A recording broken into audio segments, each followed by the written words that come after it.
If it work, it work. It don't work, it don't work. So we're live, ladies and gentlemen. Welcome to the Polish. That sounds very Russian. I cannot do accent because it all of a sudden turns into Welsh, and then from Welsh to Indian, and then to Scottish, back to Irish.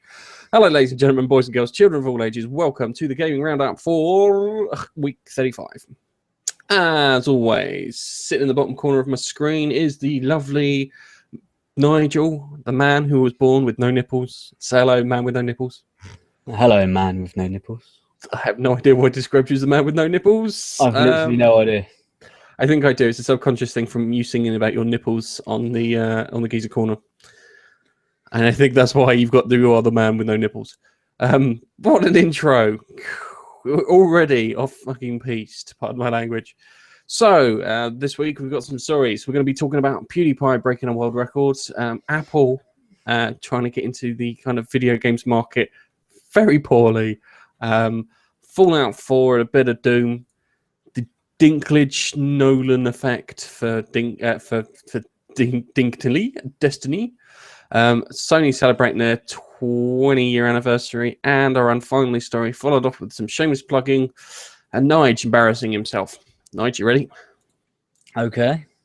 All right, so let's talk about our first story, which is our really good friend and our favorite YouTuber of all time, PewDiePie. Now, when it comes to PewDiePie, I don't like him, but I've got nothing against him because, you know, that's fair. He's not a bastard. He does good things. He's just a personality that kind of grates on me ever so slightly. But he has managed to exceed 10 billion views. And I think Nice did the maths, and it worked out for every 64 views for every second that he's been a YouTuber. 64 views for every second.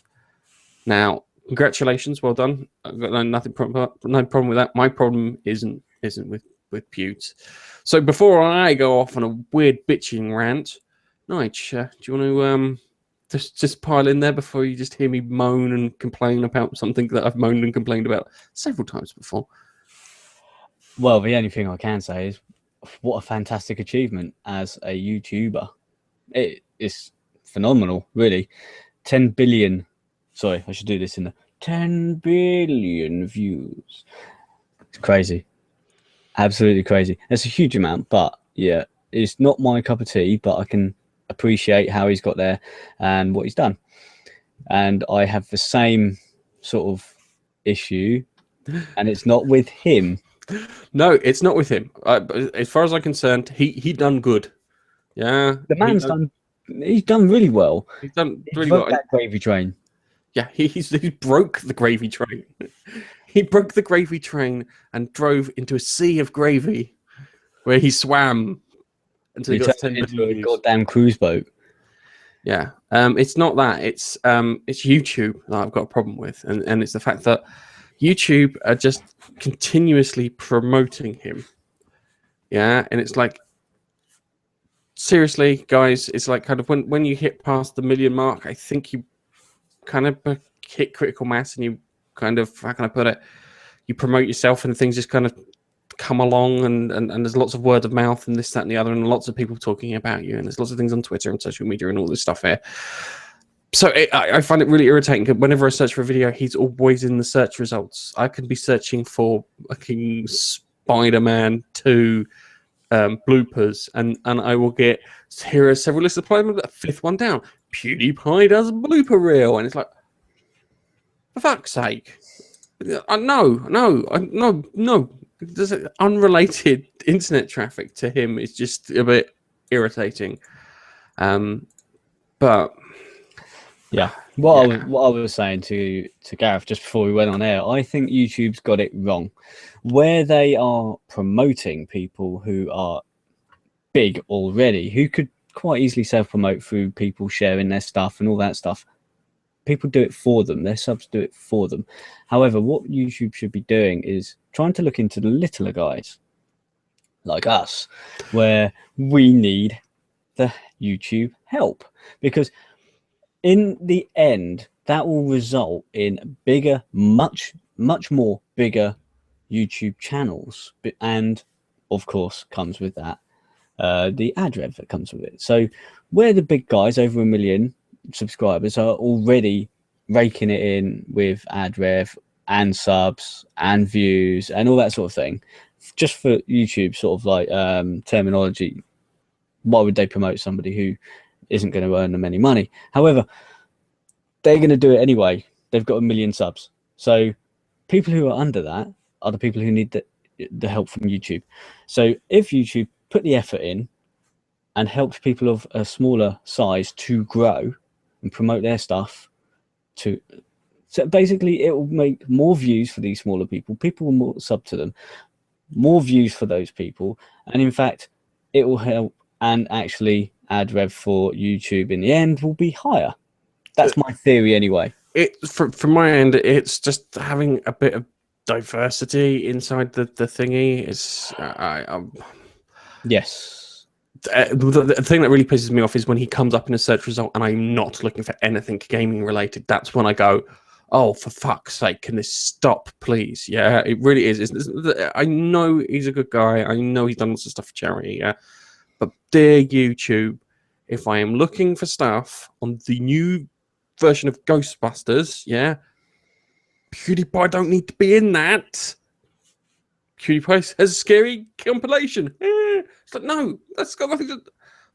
Off, please. Yeah, it's not cool. It's not cool. Anyway, I think we've whinged too much because screw you, YouTube. Screw you. Screw you, YouTube. But well done, Pewds. Yeah, well done. Can't take that away from you. It's one of those things. He did. I'm so annoyed because it's nothing to do with him. It's all YouTube. Right. So now I've bitched and moaned about the YouTube algorithm, which is called Hummingbird. Yeah. So if you need to know the name of your enemy for any YouTubers out there watching us, it's called Hummingbird and it's a bitch. Yeah. Apple are now looking at focusing on gaming to the Apple iTV or Apple TV or whatever the fuck they call it. That little tiny kind of black box thing that they've been looking on. So they're looking at focusing on gaming and stuff. This sounds very familiar to another project that was kickstarted a while back called the Ouya. And even the controller looks a bit Ouya like controller-wise. So they unveiled it and it's like kind of, oh look, we're doing games. And it's like kind of everyone's expecting them to come up with like a console which is like 4 times more powerful than the Xbox One and the PS4 combined, with an operating system that, you know, would not keel over and it'd be very stable and all this bollocks. And it'd be like kind of no, we're just going to be sticking in those kind of £2.50 games with a controller. And they think there's a big market there, which there isn't, I'm afraid to say. No. The mobile market is fairly huge, but that's just it. It's on the mobiles, and that's why it's huge. It's not huge because it's sat in front of a TV permanently collected. It's because people can take it away with them. I guess it's Apple box can move because it's not very big. But it's what, 5 centimeters squared or something. It's not very big at all. You can transport it around, but why? Did you see the cost, Gareth? Oh, it's about $200 or 150 quid. About $150. Oh, $150. Sorry. And that is for the Apple TV box thing, which, you know, it will work as normal, but it will also play the App Store games as well. But you'll need a controller for that, and the controller is $50. And the controller looks a bit shit. Yeah, it's kind of a love child of a few controllers merged to one. Do you know what it looks like? Do you remember when a couple of weeks back? I don't know if you saw. I don't know if we broadcast this story, but I'm sure I put it in the notes. The Chinese company did a knockoff, and it was across. It looked like it was a PS4 console, but with the cheap ass Xbox One controller, and it was terrible garbage. And it was an Android console. That looks like that controller. They look like they bought it in bulk. I didn't see that one. But I think the controller is actually made by SteelSeries.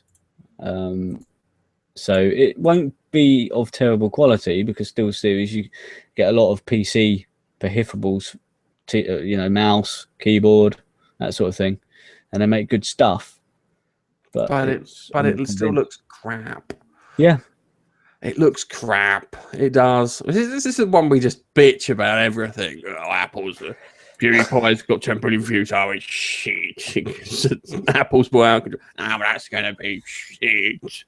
Oh, we're so fucking negative. It's unbelievable. Yeah, absolutely. It is like it is a little monster. But there's no. What have they got? Yeah, it's bad enough at the moment that when it comes to these big consoles, and I mean, Microsoft, the Xbox One and the PS4 are proper consoles. Yeah, they got a pedigree, they got the lot. Yeah, and they're missing really good meaty games at the moment. Yeah, there are meaty games out there, but the volume isn't quite there yet. We haven't hit critical mass for the point where it's like, oh, what do I pick? What do I pick? What do I have to miss out on one? We haven't got that. We haven't got to that stage yet because a lot of fucking companies went bust in the last generation, and THQ and like that. So what are they gonna offer me that I can't either get on my phone, tablet, or on my console? Because at the moment I'm looking at this thinking, the shit's built into my TV or it's built into my Digibox or DVR. So why the fuck would I need this? Yeah, why the hell would I want to come up with another set of fucking subscriptions for stuff? Why? Seriously, Apple, what were you thinking? Because there's no hook here. Yeah, they'll sit there and say, "Oh, we made it better than everyone else." Because I'm afraid you didn't. Yeah, I hate to tell you that. Looking at your Apple TV, yeah, versus an Xbox One or a PS4, that the Xbox One and PS4 squat and take a shit over what you've got on your Apple TV. There's not enough juice in it. If they've got game streaming, because they haven't got a game streaming service to my knowledge, no. So what's going on here? Seriously, it just seems like a little waste of money in my feeling. So I see. Didn't Amazon tried this 6 months ago, didn't they? And they failed fucking miserably. They even bought the company. Was it Black Tusk Studios or not Black Tusk Studios? The guys that were working on Thingy, and nothing came of that. So I am Captain Winch today. All right, fucking hell, mate. It's just bollocks. Why did you waste your time on? Give me a proper console, people. Not that. That's bollocks. Oh, I would have loved for Apple to come out with something that rivals what's currently out now. So we have a 3-horse race rather than a 2-horse race.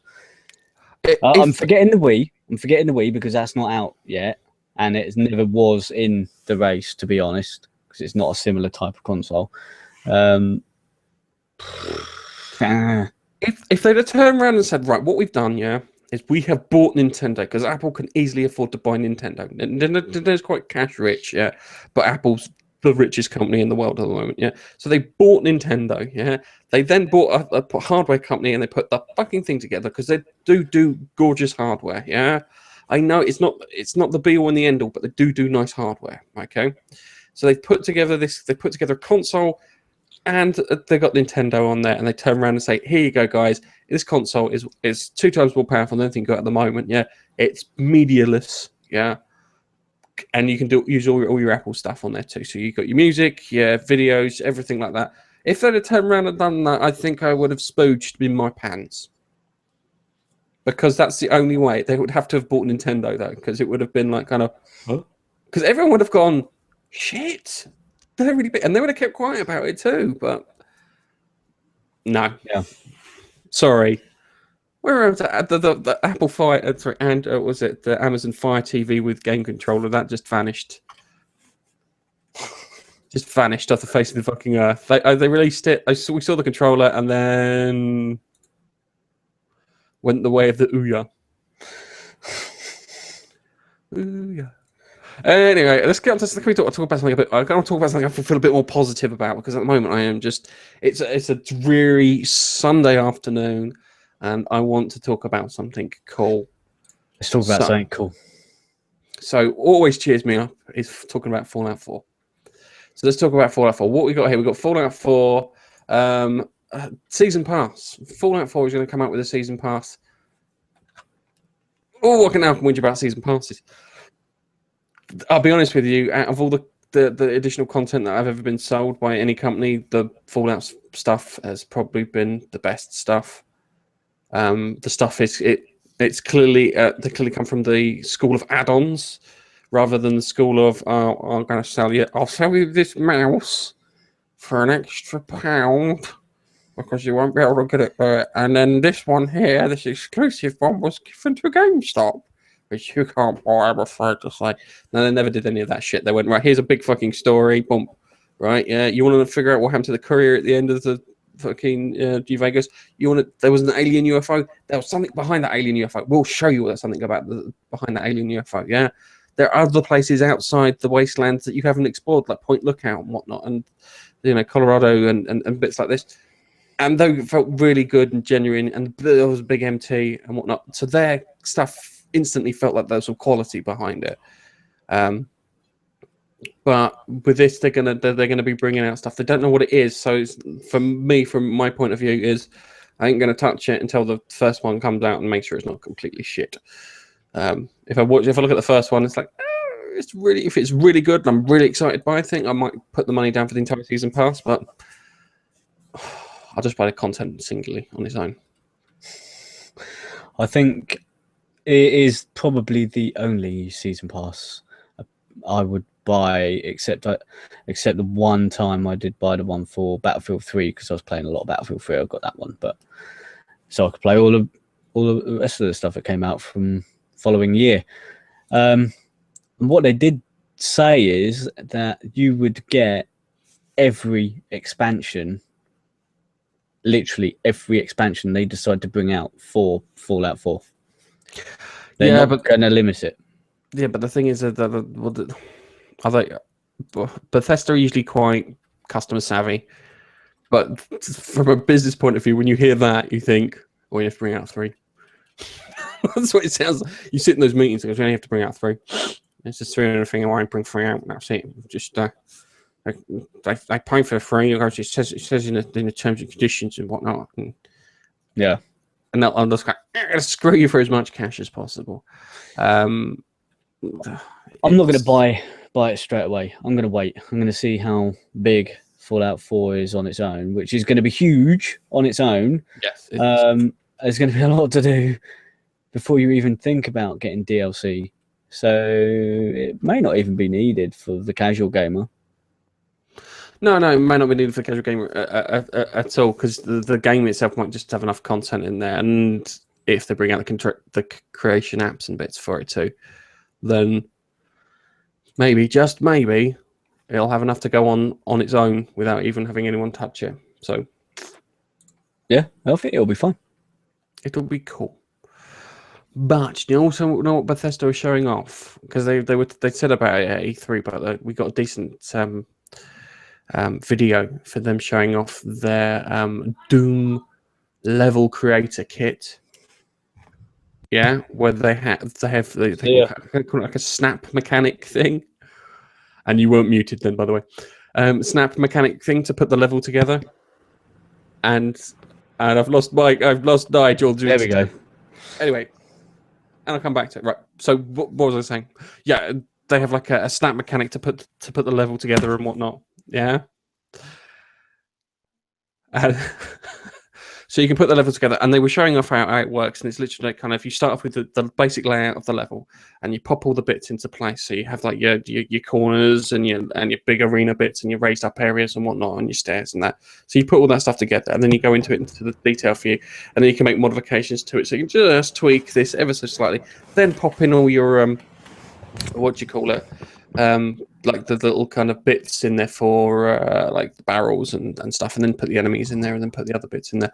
And it looked really easy to use, and me and Nigel were just booging over this video because it just looked fucking cool. I remember playing around with level creators on Doom and on Duke Nukem, and I tried to do Half-Life, and I couldn't get my head around the Half-Life one because it was way too complicated, and I didn't think my PC was good enough to run it. But having the whole thing was fucking awesome. So what did you think of that, Nige? I thought it was bloody brilliant. I've never thought about making maps for any kind of game, and that made it look so easy to do. I was so yeah, I was like you. I was spooging over it. I was thinking, I could actually make a map. This is crazy. And then I started thinking, what if they implemented something like this when you're playing Fallout 4 for the base building aspect of it? If they do something similar and make it that easy. I imagine the object placement would be roughly the same, yeah. Yeah. So I imagine they had meetings and they went, if we make this the same, wouldn't it just make everyone's lives easier and we can just pool our resources? And they went, yeah, it's a good idea. And I think, yeah, it's going to be like that. And that's making me excited even more for Fallout 4, which I still have to wait till November for. So, yeah. No, it does look good. Although playing that sort of game on the PC on the PC is great for me because I'm a PC gamer, but on the console, not so much. I can't really control and shoot and stuff with those controller things. So, I'm sure it'd be just as easy on the PC as it would be on the consoles. But it does look great. And one thing they mentioned is cross-platform. Yes. I think because of Microsoft's ruling, they won't have it, so you'll get the Xbox stuff on there. But definitely, yeah, you'll get all those things. That looks so cool. He did say, I think he did mention Xbox One, and he said that he said the thing would work on it, but because I know that Microsoft have still got that stupid ruling where it's like they can't go cross-platform with the PS4 bits. Yeah, so it'd be like you can create content on Xbox One, but it'll never get onto the PS4. You can do it on Windows, but it'll get onto PS4. Yeah, and I think Xbox One will go to the Windows, but not the other way around, which is just dumb. Dumb. It is dumb. But that's how they run it, and that's how it's going to be. So it looks cool. I'm excited. Are you excited? Yeah. Do you know what I'm also really excited for? What was that? Imagine having a little flying robot, and that robot being a bit happier than a kind of miserable actor. Say like Destiny, the ghost in Destiny, where they've replaced him with Nolan North. So Peter Dinklage with Nolan North. And Nolan North sounds happier. He sounds a bit happier to the point that sounds a bit weird. Oh no, we're going to die! Oh joy! Joy! Somebody's chasing us. We're being shot at. This is fantastic. This is what I'm after. This is the best wasteland ever. Yay! Yeah, someone's put a nice video out where they've compared Peter Dinklage to Nolan North in Destiny, and Knight said he couldn't notice any different, and he's played the game. Yeah, I haven't touched the game for almost a year now, or maybe just under a year, and he said he couldn't really tell the difference. I watched the videos where they put it side by side, and Nolan North sounds a damn sight happier, but he also makes the ghost sound a bit stupid. He makes the ghost sound like he's a bit of a fucking idiot, as I described a moment ago. Oh, danger, like that. So I kind of missed Peter Dinklage listening to the demo that I listened to, and it's like kind of Peter Dinklage sounded like a pissed off robot that had been kind of waiting around for a couple of 100 years for someone to, save the universe. But Nolan North is like a kind of an excitable puppy. We found the end of the world. Oh shit, that means we're gonna die. But hey, it's one of these things. So Nigel, I was ragging on Dinklage a little bit with that ghost thing, and now I wish I hadn't, because I do prefer his. They do sound very similar, but that's probably because they stuck that stupid auto-tune thing on it. I could tell I don't know how you said this. They sound completely different. Maybe I'm a fucking lunatic. But yeah, I'm a fucking lunatic. Look into my eyes. So yeah, it was one of those things. But yeah, that was quite cool. Right. Do you remember where you were September 19th, 1995? Opposite school. Yeah, so was I. But that was the launch date of the PlayStation 20 years ago. 20 years ago. Fucking hell, I'm feeling old. I remember when I first saw the PlayStation and I saw Toshinden and some other games. And I'll be honest with you, it looked shit. Yeah. I looked at it and went, the N64 looks miles better. The games on it look miles better, blah, blah, blah, this, that, and the other. The only game that looked any comp was Wipeout. And that's because they kind of did the music and stuff. And then FIFA, when FIFA came out. But I looked at it and it was just like, this is terrible. I didn't like the controller because the controller had just looked like kind of, why can't you have A and B? Why have you got square, circle, and whatnot? And I remember this. And I remember playing it at a friend's house, a guy called Darren. And another guy called Daniel brought his one over, and we played it, and we played Toshinden, and it was fun, but it wasn't too much fun. And it wasn't until I played a game called like Black Hawk or something, and it was a helicopter game, and I fell in love with it. Black Hawk Down. No. This is 1996, 95, 96, and I played that, and it was like amazing. And then I went to college and whatnot, and I got a job and I had some money, and then all of a sudden I went, fuck it, I'll buy a PlayStation. I bought one with Ridge Racer in, and then the first Resident Evil and all these things, and it was fantastic. And it was the fact that they started speaking to an older audience, which made everything cool. And then I remember working with Keith in what was Electronic Boutiques in Staines, and someone had a cardboard cutout of a PlayStation 2, which he put in a cabinet, and he put big signs around it saying, please do not touch, very expensive. And Keith going, oh my God, we've got one. Oh my God, we've got one. Oh my God, we got one. And it was like, kind of grabbed it out of the cupboard, and it was cardboard. It was terrible. This was a guy who I refer to as Dodgy Dave, because there's a dodgy thing to do. But I remember Keith being wound up about that. Then I remember the thing with the PlayStation 3 coming out, and then it was like kind of, here's a PlayStation 3, and it's going to cost the price of a small second-hand car. And I was like, oh. And I remember seeing it, and I got quite excited for it. And they then changed the tone when they were selling a PlayStation 3, where it felt like I was being approached like they were selling me a car, opposed to a games console, which I kind of felt, put it a bit on the wrong side. But they're my memories. Oh, and then the PlayStation 4, when the PlayStation 4 got launched. But yeah, they were my memories of the PlayStation era. What were yours? I remember the endless changing of memory cards to try and find where my saved games were for particular games. Do you remember that? I remember that. I also remember. This is the thing I remember. I remember when the memory cards came out. They were like a tenner for the original PlayStation, and when PlayStation 2 came out, what was it? It was done in blocks, wasn't it? As well. It was done in blocks, but when it went to the PlayStation 2, it was done on an 8 meg card.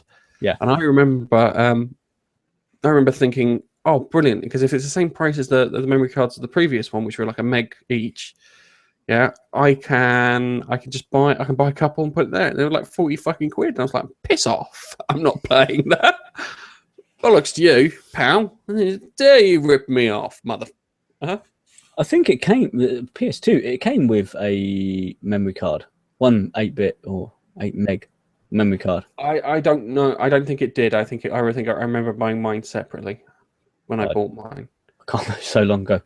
But I do remember thinking, oh, this is great. I can actually use my old memory cards in the PS2 as well, because it could play, PlayStation 1 games.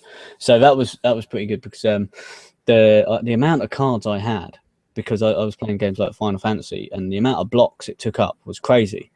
It took like 7 out of the 15 blocks or whatever you had available, and you'd have to have loads, and then you buy the aftermarket ones, different colors, all that sort of shit, and then you started going, oh well, if I just save all my fighting games on the blue one and the racing games on the white one, then I know which one to go to when I'm playing a certain game.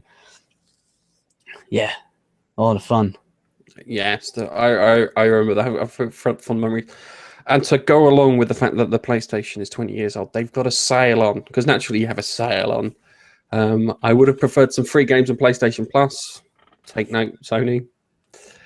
Some old games, like kind of here's some original launch title PS1 games, PS2 games, PS3 games, PS4 games. They would have been more appropriate. So they've got like 3 from it, so it would have been like a big kind of wow. If you're going to get PlayStation Plus, get it now. Because they got like a Tomb Raider Classic on there for like £3, which looks quite cool. You know, I remember getting stuck. I got stuck on the first level and I had to fucking cheat just to get past the first level, and that didn't kind of wash too well with me. But see, the one game I spent all my time playing, mostly all my time playing on the PS1, was Gran Turismo, the original one. I played this. I played the 3 on the PlayStation 2. Yeah, when that came out on PlayStation 2, I just had to grab it. But I had number 1, number 2. I couldn't get enough. Couldn't get enough of it. I even bought when it came out on the PS3 as well. But yeah, they were cool. I think Gran Turismo, they kind of lost their way a little when it got to the PS3. They delayed it and delayed it and delayed it to the point that no one's fucking good. Everyone lost interest in it. There were other racing games out there, and bye-bye. Sorry, where is it? Digital. Do you know the other way you could celebrate? You could celebrate the 20th anniversary of PlayStation. Just any ideas? What would be the best way of celebrating it? Go on, say it, Nudge. A party popper. Watch porn on it, because apparently the PlayStation 3 and PlayStation 4 are dominant when it comes to porn. Of course. It is the gamer's choice of porn console. Use the Xbox 360. You can't watch porn on it very well, and you can't do it very well on the original Xbox. Sorry, on the Xbox One. It's just the way the browser's set up. But yeah, if you want to watch porn and that, you can pop onto your thing, because apparently it actually knocks the stuffing out of the competition. So that's a really weird thing to be proud of. What I do find funny is, what was it? They said the highest percentage of female users who use porn were on the Wii U. Which I don't think is the case. I think it's some kid whose mum's put his credit card on it, and then he's gone, oh yeah. Don't tell Keith about it. He'll be on it like a shameless whore. Dude, we were cleaning your desks out, and we've got a friend. we'll call him Barbecue. He knows who he is, and he'll be listening to this, yeah?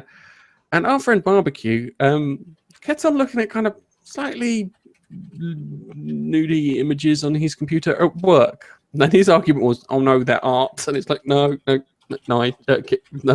Barbecue. It's porn. Anyway, he lent Nigel some discs. I've got to watch myself. Nigel some discs, which he found at the bottom of his drawer because he had to clear his desk out recently. Not that he's been fired or anything. He's getting a new one. Yeah. And he came over to me and he showed me one of these discs, and it's like a Master Photoshop in black and white. And it's like, wow, yeah. And then he pulled out another one with a rather rude image on it. And it still said Master Photoshop in black and white, but a bit nudie, this one. It's like, this is so typical. And it was just great because he goes, guess who gave me this? And I'm like, Barbecue? I'm like, yes, Barbecue gave you that. Barbecue gave it. Yeah. But, those were the days, Nigel. I'm gonna miss those days. But yeah, it's traffic. Most of the traffic was reported from YouPorn World and Pornhub. So yeah, if you want to view porn on your console, those are 2 places to go. They do track the traffic so they can see, but apparently they work really well. So business is a business. It looks like you're making a note on your computer. Yep, I just want to say hello to It's Speedy Z, who's watching us live. Hello. Hello, it's Speedy Z. You'll have to excuse us. We're very old manny and whingy today. Yep. So, yes. Just like to say thank you for subscribing while we're live on air. Thank you. Oh, brilliant. Thank you very much. Did you subscribe to the main channel or just to the Gaming Roundup one? I've just been talking to him about that, yeah. I was wondering what you were doing, clicking away. It's like, oh, are you answering emails? Anyway, I think we can draw to a close because we've done our own finally story, and now we can move on to our good old fashioned shameless plugging, and this is where we lose most of the audience. Yeah. So we try and do it like we've been doing it, where it's lovely and fluid. Yeah. Let's make this fluid. I'll let you kick off. I'll let you kick off with the Twitter. Go, Nigel. Okay, we've got a Twitter account. If you like our shit, then go over to Twitter @Gaming Face Punch, and that's where you'll find all our tweets. We'll also find little deals, gaming deals that we tweet out as well, so you guys can get some good deals on games that you might like or might not log. Who knows? And you can also chat to us there in direct message. So in order to do that, we'll follow you back. There's another way of doing that as well, isn't there, Gav? We have a Facebook page. On the Facebook page, we'll also post our stuff up. We don't post as much stuff up on the Twitter. For us, it's not as popular as Twitter, but it does mean that it shows up as like, kind of, oh my God, someone's followed us on the Facebook page. Quick, Marjorie, make a note. So we're more likely to reply to you if you interact with us on Facebook. By all means, come down there, favorite and like us. But we have also a rather unpopular way of following us, which is Player.me. Oh, Google Plus. Both of them. They're both unpopular. Go on then. Yeah. Player.me, you can follow us. You get updates automatically on there.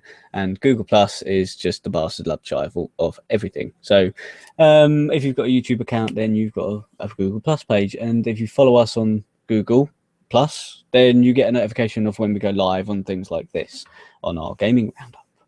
And there's something else that we do, isn't there, Gav? We have a podcast, and this is part of the podcast recording for this week's gaming roundup, which is available on a Monday for the gaming roundup and a Thursday for the currently the Geezer Corner, which is supposed to be the Geek Corner, but because Keith's away and he's not running it, my brother Alex has taken over it and turned it into the Geezer Corner. So you come down, listen to our Geezer Corner stuff, and enjoy. So it's good fun. We also have a website. We've got a website. Yeah, everything goes on the website. Yes. www.gamingfacepunch.com, and you will find videos, podcasts, reviews, a daily blog, or not a daily blog, but an occasional blog. Yeah. It's definitely an occasional blog.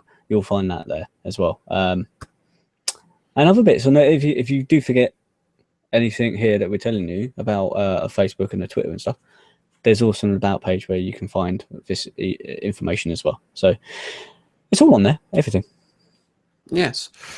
Have we missed anything? YouTube, yes. Daily Motion. We are on Daily Motion. We also release the videos and stuff on Daily Motion. We record this live and we leave the raw stuff on the gaming roundup sub channel, as we call it.